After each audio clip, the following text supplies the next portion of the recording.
Arkansas. I'll take an opening statement from Coach Van Horn. I have questions for the student athletes and then let them go and then questions for Coach. Coach, ready when you are. Yeah, what a well-pitched game by both teams. Phillips, he was throwing that sinker, and we were hitting into double plays. We set up some good innings, and then he did a great job of pitching his way out of it and kept it close. And then obviously they got a big swing, took the lead, and we got a big swing and took the lead, and just we had three big swings after a great base running move, 2 outs, we score. I think we scored all of our runs with 2 outs, and Davelin's single, we knew we needed another run. We just felt like we did, and left on left, and I just thought that Charles did a great job of staying over the pitch and slapping it the other way. But Zach was outstanding, Gackle's outstanding, and just a real pitcher's duel. Questions for student athletes? Who's going, Hutch? What was your perspective behind the plate with what Zach had going today? He was really good. He had 4 pitches going and throw him any time, and I think when he's able to do that, it's really hard to hit, so it's awesome. Have you seen that kind of emotion out of Zach this year? It's fun to see. So. And Zach, you gave up the home run, but then you locked back in. Kind of what was the key to getting back in? Because it was a very emotional inning, the inning before that, and then the error and then the home run. What was the key to bouncing back from that? Yeah, just keep a level-headed and just try and keep the team in there and close and give them a chance to win, because our bats are going to get going and score a couple runs, so just keeping it close. Zach, I believe on the strikeout of Fisher, you touched 99 on the TrackMan. Have you ever thrown a pitch 99 miles an hour in a game setting like that? I have not. So different level of adrenaline today, safe to say? What was it like on the mound today emotionally? Yeah, the crowd was pretty special, so I can say the adrenaline was pumping a little more than it usually is, but it's pretty cool to see up there in 99.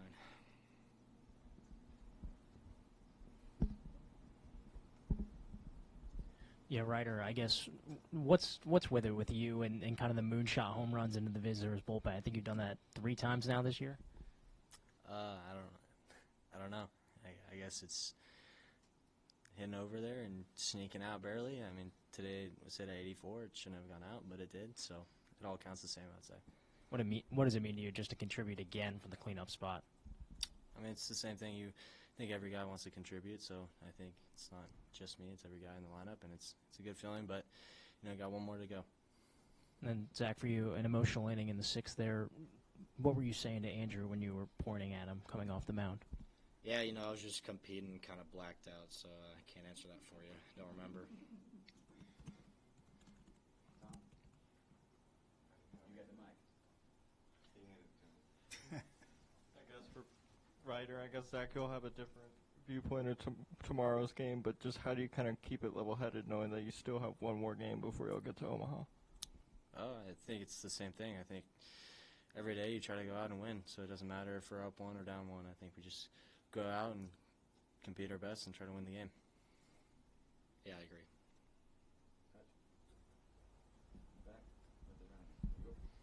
Zach, was there anything you saw differently with Tennessee's bats this time around versus 3 weeks ago? No, I'd say they're still the big hitting, scary Tennessee team they were 3 weeks ago, and it was better to go out there and get the results this time than what happened last time in a big game like this. Zach, you had word for Fisher after both of his last 2 at-bats you had against him. What prompted that? What kind of led to that outburst of emotion? It's just a big game, and like I said, I was just going out there competing, giving the team a chance to win, so it's just kind of blacked out. What did it mean for you that they sent you back out in the 7th even after that, because you expended a lot of emotion there? Yeah, I just kind of got back in the dugout and was waiting to see if they was going to get tossed or not, and then just kind of cooled down, and I'm pretty sure we won that inning, so I kind of got a longer rest time, so I was able to cool down. Were you concerned that you might get tossed, or? No, but I wasn't surprised if I was going to be. Any more questions for the student athletes?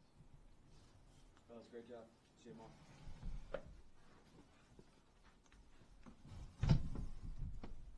Questions for Coach Van Horn? Hutch, who's going? Dave, what was kind of the thought process sending him back out in the 7th after all that emotion at the end of the 6th?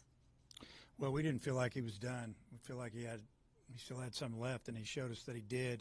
As a matter of fact, he could have gone back out in the 8th. I think, but he was at 95, and we were getting ready to go through their lineup again. And I guess we had to go through 7, 8, 9. Then we were back to the top, and then we thought let's get Gackle in there and get him rolling before we get to the top of that order, because we knew that would be tough.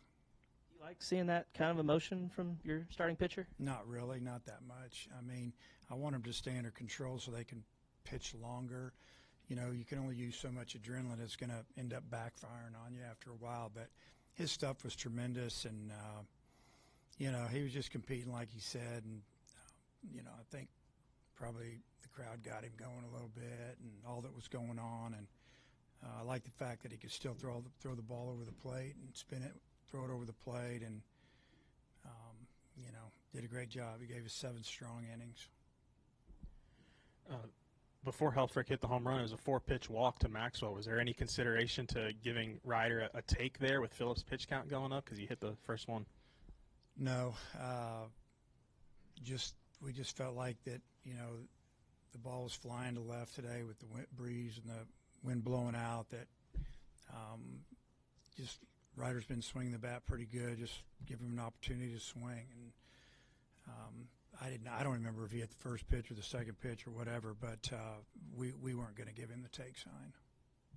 For Zach, you know, you give him the number 33 coming into the season. I know you got one more game to get to the College World Series, but I mean, just can you put into perspective the pitching performance that he delivered for you guys tonight? And I guess was that kind of what you envisioned when you brought him here to Arkansas? Yeah, I mean, he's really made a jump. He's gotten better. Our pitching coaches, Coach Hobbs, done a great job with them, and Zach's super competitor, and he wanted to get better. And I mean, his outing last weekend was outstanding as well. So, you know, I feel like that he came here because he felt like he could get better. He wanted to pitch for Coach Hobbs, and you know, he's been everything we were hoping and more, honestly. Yeah, in that 6th inning, after Zach had shown the emotion coming to the dugout, I think the umpiring crew walked up to you, and then Tony. What was the explanation that was given Just there? that, both teams had a warning on them. That was about it. Yeah. First outing against Liam Doyle, you guys probably treated him worse than anybody. What do you expect maybe from him tomorrow? You know, kind of what you saw this past weekend. I mean, he'll do anything he can to help his team win. Pitched 2 different times, started, and then came in relief on Monday. He's going to compete hard, and, you know, we just got to do a good job. When we get a chance to hit one, we got to square it up, and he's hard to square up. So, you know, I told our guys to get some rest because we'll get their best shot tomorrow.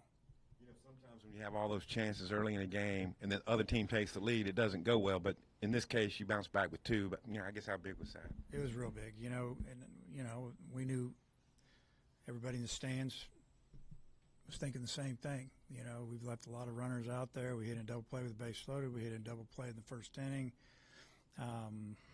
You know, it looks good when you see that they've got no hits and we've got, 6 or 7 at the time.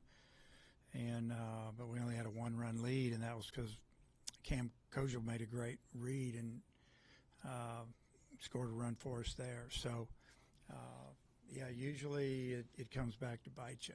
Feel really fortunate that we scored enough runs and that our pitchers did the job they did. Play with Kojal, was there a discussion before the game with, backup catcher for them or a scouting report, or is that just him making a play there? No, I mean, we've talked about who was catching. You know, it's about what you do when you're practicing and you're working and you're getting your basically a slow type walking lead, and you finish on your right leg with your weight forward. You don't want to be too far down, so they pick you off. But if you see something, you're still in a position to break. And you know, he had his weight forward. When the ball's in the hitting zone, he gave himself a chance, and ball kicked away, and he didn't hesitate. You know, even if he would have been out, I wouldn't have been upset with him if it had been bang bang, because he made a commitment to do it, and he did it. He did a great job. Yeah, Gabe was game one starter back all the way back in February. I mean, what's it kind of like having back-to-back guys in a game like this who kind of have starter stuff for just a full 9 innings? No, I mean, whenever you got pitchers like the 2 guys we threw today, you're confident you can keep teams down, even a great hitting team like Tennessee. So, they did it. So, but, I mean, to answer your question, it gives me a lot of confidence. I had no problem when Coach Hobbs and I were talking at the end of 7, and I didn't know exactly what his pitch count was. Root, he says, "What do you think?" And I just said, "What is that, 85, 90?" He said, 95, so let's get him. And because, Gabe's awesome. Let him have his turn. Root's velo seems like it's ticked up the last few weeks. Is that something you've noticed as well? On who? Root. Yeah. I mean, a lot of times, guys, at this time of year fading a little bit. He seems to be getting maybe a little stronger, and he can reach back and get a little more when he needs it. He doesn't have to pitch at 96, but he can go to 96 a lot. He can go to 97, maybe a little more. You saw it. But I like the fact that he's throwing that changeup and that breaking ball for a strike, and it's been it keeps you off balance just enough. And just want to confirm, you going with Wood tomorrow? Yeah.